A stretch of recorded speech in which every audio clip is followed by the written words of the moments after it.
It's baffled scholars for 2 millennia. It is a puzzle made of multi-dimensional elements, an enigma with roots that reach back to the dawning of time, perhaps before. Daniel explained part of it. Ezekiel and Isaiah had glimpses into it. John saw it all for the time of the end. That time is now. Join Derek and Sharon Gilbert on a journey that spans the course of history, from Eden to Mount Hermon, from Hermon to Babel, from Babel to Rome, from Rome to the cross, and from there to us. Biblical prophecy is coming true before your eyes, and to understand it, you must discern the times both then and now. It's time to unravel the threads of this all-encompassing prophetic paradox. It's time to unravel Revelation. Welcome to Unraveling Revelation. I'm Derek Gilbert. I am Sharon Gilbert, and we are delighted to welcome you to Studio G1, and it will be getting developed over the coming weeks. But we want to encourage you to not only go to our website, but also to consider going with us to Israel next March. That's why we're doing all these programs with the footage from our tours of Israel, because it will change your life. We can tell you about these things, but by showing you the video that we shot, the essentially the stop-by-stop itinerary, you get an idea of what it's like to join us in the Holy Land. And there's really nothing that compares with it. It is a life-changing thing where you can see these battleground sites in the long war that's in the Bible. Mm-hmm. When we can go to these sites and we can point and say, okay, right over there is where Jesus said, Peter, who do you say that I am? And so on. It really makes the scripture come alive. It really, really does. And right now, there are so many things prophetically in the news. As the time you're watching this, I don't know what may have happened during Rosh Hashanah and during the high holy days, but as we record this, there are a lot of skirmishes taking place on the Temple Mount and arrests being made when indeed the Jews aren't breaking the law. Mm-hmm. They're blowing the shofar. Right. And it's actually not illegal right now. But we're sort of anticipating many, many things. The red heifer. Yes, 5 of them delivered to Israel just very recently from the state of Texas. They are only a few months old. They've got to be 2 years and 1 day old, according to Jewish tradition, rabbinical tradition, to be sacrificed for the purification ritual described in Numbers chapter 19. Now, as Christians, we know that we don't need the third temple for our Messiah to return, but this is sort of a signpost on the way towards the end of the age, as the Temple Institute and others in Israel are looking for that that event, the rebuilding or the building of the third temple, to welcome Messiah. So, with that in mind, one of the first things you're going to see in this segment is our visit to the Western Wall. Yes. Just an amazing thing. And when you look at the size of the stones constructed, Herod the Great's hubris, this wall will never fall. You see those in the tunnels. Mm-hmm. And you can, by the way, you can see little prayers in the tunnels. So you can also leave a prayer if you like. Amen. Now, we continue with our ongoing series of our tour to Israel. It's sometimes said as a joke, but it's really true. You can't dig anywhere in Israel without hitting archaeology. They've just uncovered a 6,000-year-old city north of Tel Aviv because they're building a new road junction. But they're all the time running into the same issue in Jerusalem. Anytime somebody tries to dig a garden, they're digging up bits of pottery and other stuff. And we always find it fascinating to go into the city of David, and especially down into the tunnels alongside the Western Wall. Recently, a new discovery of a road that was used by pilgrims to come to Jerusalem to bring tithes and offerings to attend the festivals was discovered. That's always a political hot potato when you're digging underneath the Temple Mount, underneath the city of David. There are people out there who don't like to demonstrate any connection between the Jews and the Temple Mount. No, not at all. And it's quite an experience to walk through these tunnels. They're the tunnels of Hezekiah. And it gives you an idea of, first of all, what it was like for them to construct it. That they actually met in the middle. Mm-hmm. Still amazes me. How do you know what direction you are digging when you're underground? Not like you can orient with the stars. No. So it's possible that they had some sort of compass, but they did meet in the middle, and you can walk through these tunnels today. They are now nicely lit for you, but back in the day you would have had to carry a torch through, which would have made them really, really creepy because you would have only had that tiny light around you. Now imagine being in a large group and using these to escape. We're in the tunnels underneath the Western Wall here in Jerusalem. We've seen some amazing sights here. Huge, huge stones in the foundation of the Western Wall, as big as, well, we measured it last year at estimated about 75 feet long, about 8 feet tall, and probably 4 feet deep, the largest of the stones. Here now we're entering the watercourse, the Hasmoneans, underneath the city. It's an amazing thing, and seeing what's been built under here now, including a synagogue and, of course, stations for tour guides, is just amazing. It's an amazing combination of the modern and the very, very old, the very ancient. Well, after we got through the tunnels, you're hearing paper rattling because I'm turning my paper over, my notes. Zev and Carl had a conversation with people from the Temple Institute at about the same time that the rest of us were going through the demonstration and the film at the Temple Institute itself. We learned a lot about the politics behind the Temple Institute. Yes. The construction of the third temple is not the goal. It's really the means by which well-meaning Christians in the West and in China are persuaded to donate. It was a learning experience. It was. And what Rabbi Zev says, I think, makes a lot of sense. The average Israeli, religious or non-religious, really doesn't want a third temple. They said, look, we don't do that anymore. That's why we have synagogues.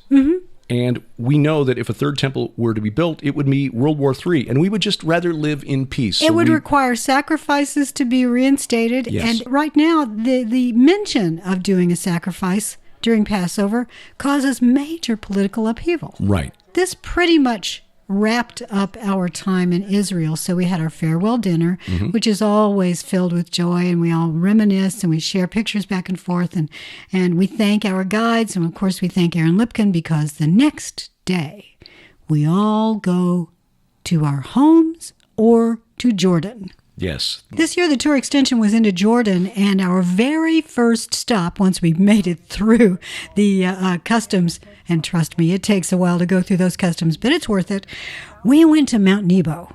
This is an amazing place, not only because this is where Moses got his only look at the Holy Land, but because this year we had learned since our tour in 2018 that there's a specific site visible from Mount Nebo that is very important to this whole narrative. Absolutely. But before we get to that, I want you to explain what the name Nebo means. It's a reference to the Mesopotamian god of wisdom, Nabu.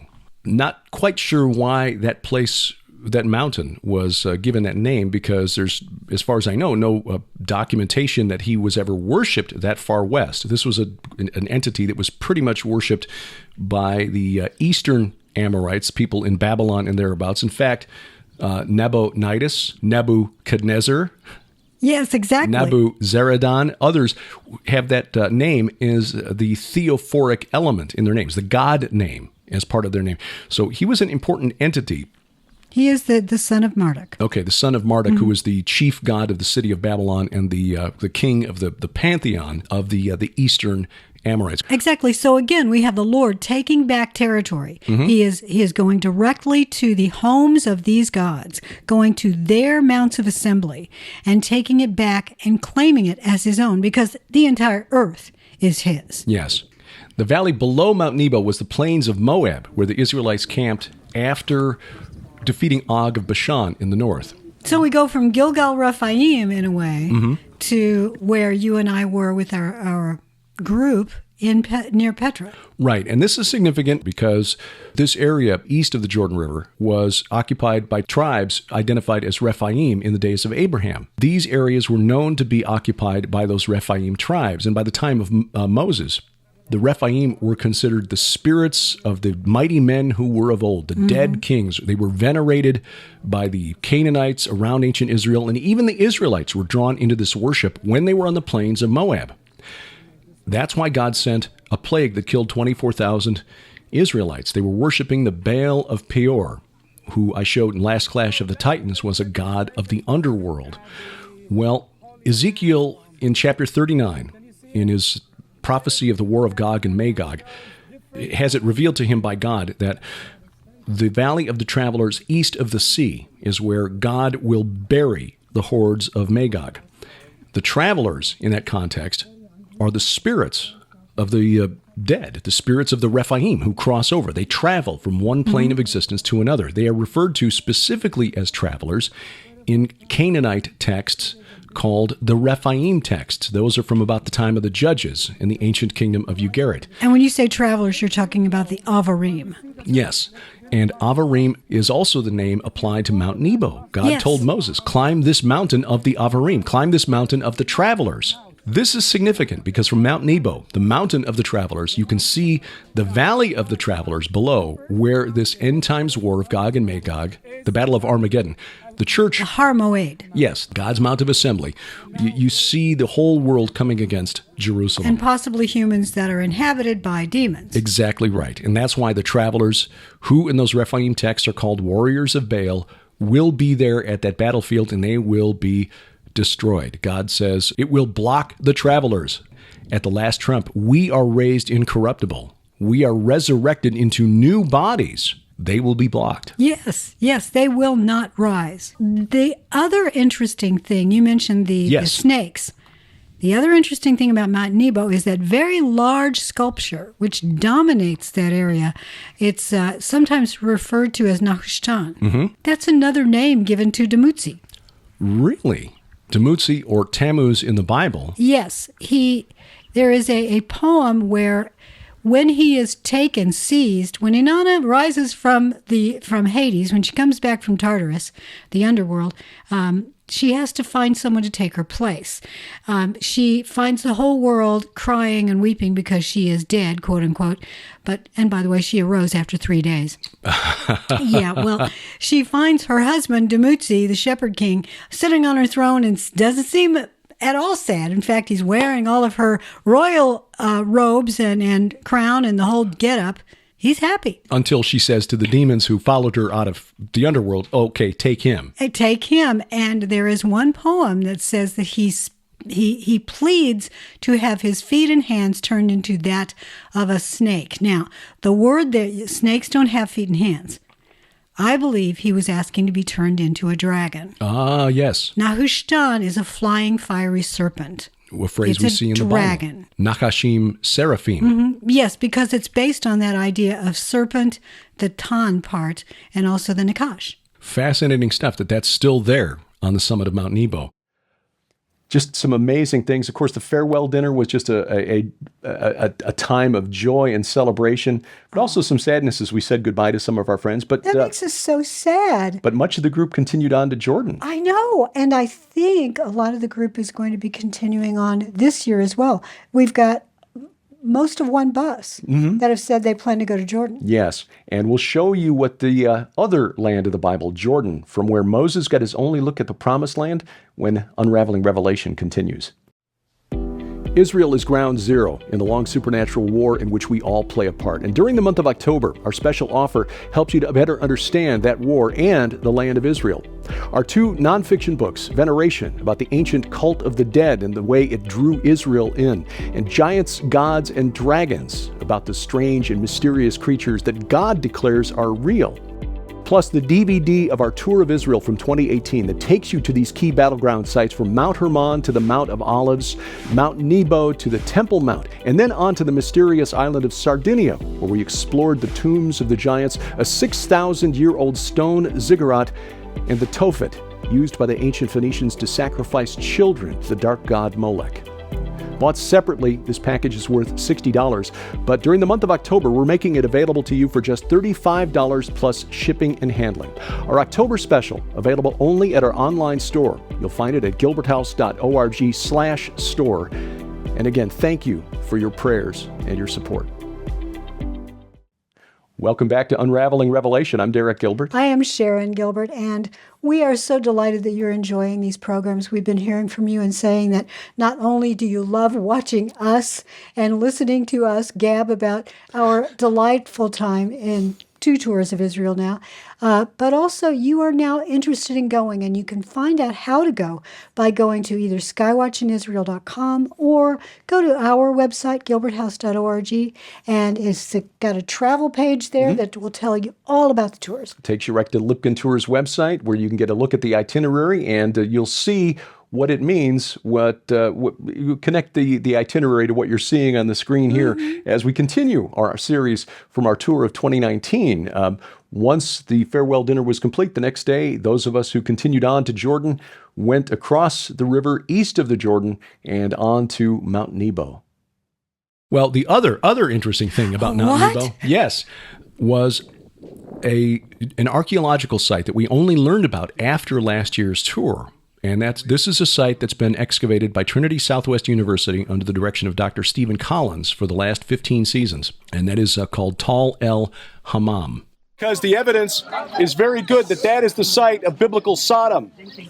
Biblical Sodom destroyed roughly 1750 to 1800 BC when Abraham was here in the Holy Land. Because we see the well-watered plain behind us, the green area there, that was what Lot saw when he looked up. Looked toward the east. Looking up means looking toward the east, saw that the area was good, fertile, well-watered. That's the area he chose. And Sodom, as Wael pointed out, is on that hill that overlooks the valley. It controls the valley. In that period of history, that was the most important city in the Levant, which is Syria, Lebanon, Canaan, Palestine, Israel. That is the Levant. It was the most important city south of Hatzor, which is near the Sea of Galilee.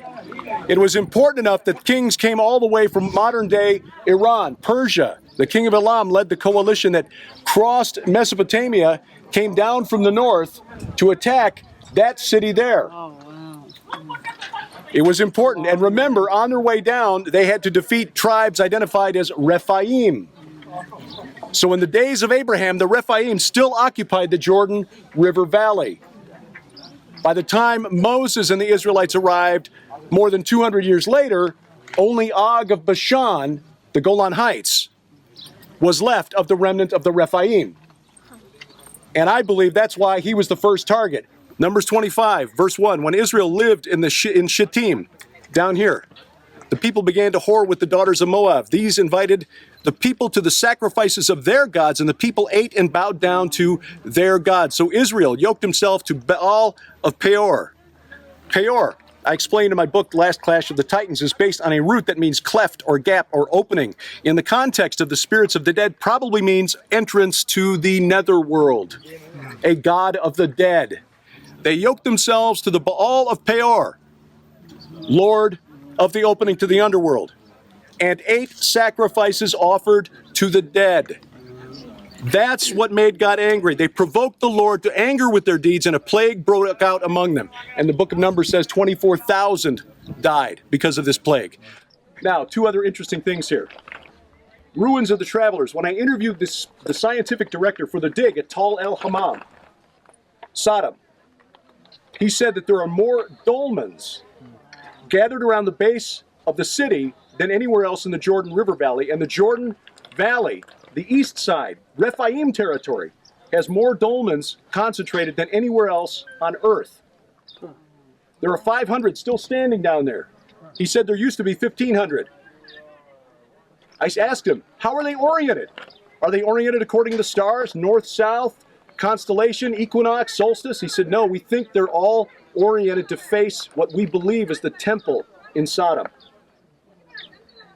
What was worshipped? Who was worshipped there? Why was Yahweh provoked to destroy that city? It was more than just going after strange flesh.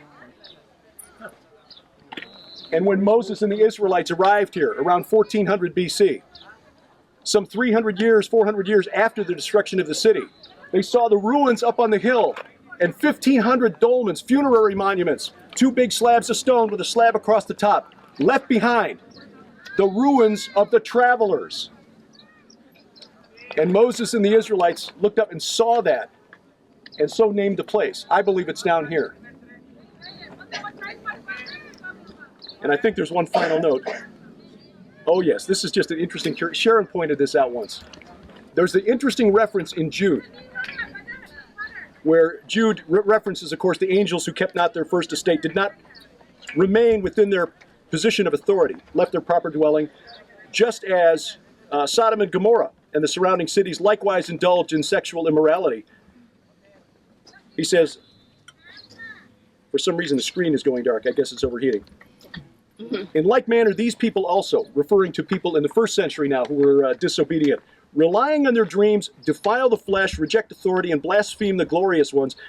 But when the archangel Michael, contending with the devil, was disputing about the body of Moses, he did not presume to pronounce a blasphemous judgment, but said, "The Lord rebuke you." He was disputing for the body of Moses. We know from the Old Testament that Moses was buried somewhere in the plains of Moab, but the grave has not been found. Even in the times of the Old Testament, no one knew where it was. But the interesting thing, and this was such a brilliant observation, did Satan believe that he had a right to the body of Moses because Moses was buried in the valley of the travelers east of the sea, the valley of the spirits of the Rephaim? A fascinating thing that, again, ties together our search for the Rephaim to the battle for God's holy mountain. The other interesting thing about the behavior in Sodom, it was very similar to the behavior of the acolytes listed in the poetry for Inanna. Transvestites, transgender. They were almost omnivores when it came to sex. Omnisexual. Breaking down all of the barriers, the taboos that God established with Moses on Sinai. Because that was the way that the Titans, the kings of old, the Rephaim, behaved. Remember in the Bible that we are told the dimensions of Og's bed. That's not his bed where he slept. That was a ritualistic sex rite bed. Yes. For behaving in the same way that the Titans, the gods of old, the Rephaim, behaved.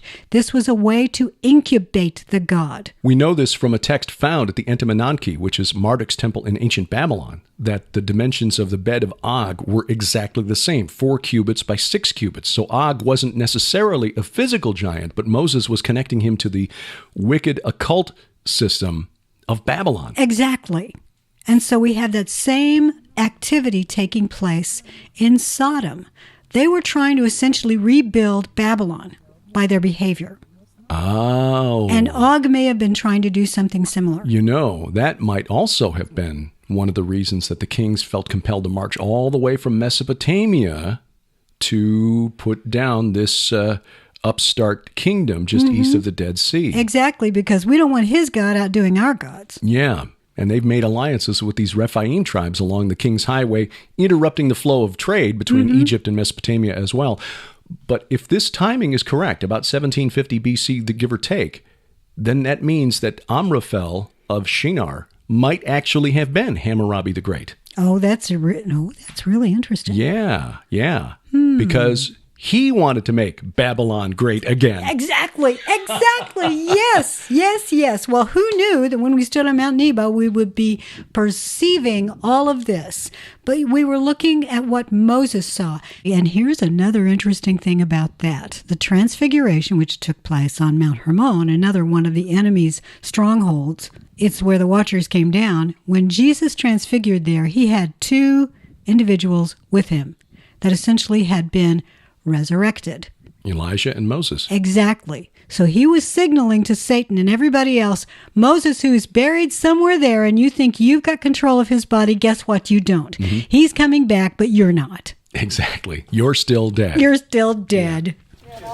We're here at Wadi Rum in Jordan, which is the Red Desert. It's a place that looks like a lunar landscape or a Martian landscape, which is appropriate because the film The Martian was filmed here, as well as a number of other Hollywood productions. In fact, one film just opening very recently. It is eye-opening when you consider that this is probably similar to what Moses and the Israelites had to see for 40 years as they wandered in the desert. It's not surprising that they began to complain after a very short while when you see the arid landscape that we'll experience here in just a few minutes.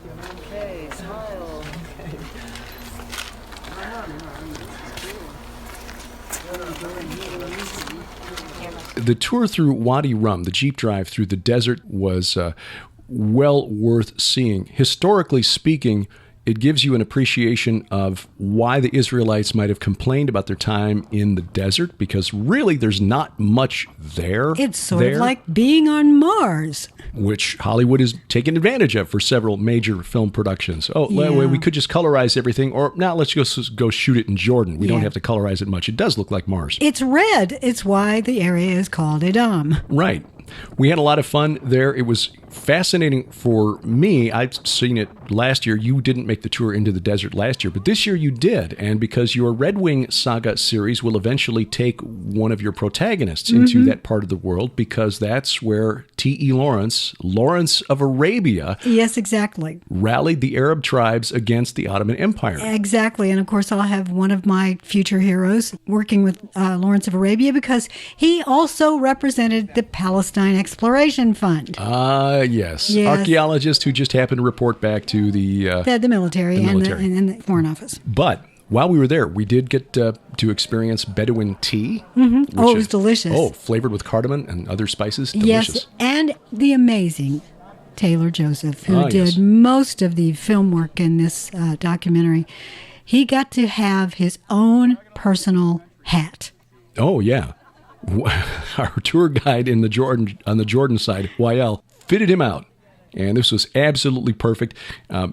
Taylor looked really good in it too. You know what? It suits him. It does. We brought one home for Tom Horn. We haven't seen him wear it yet. I wonder why. We haven't. I'm really disappointed in that. We also took one to our friend Juan when we were touring the UK, and he did wear his. He looked great in it. Yes, not bad for a Scottish Spaniard. I know.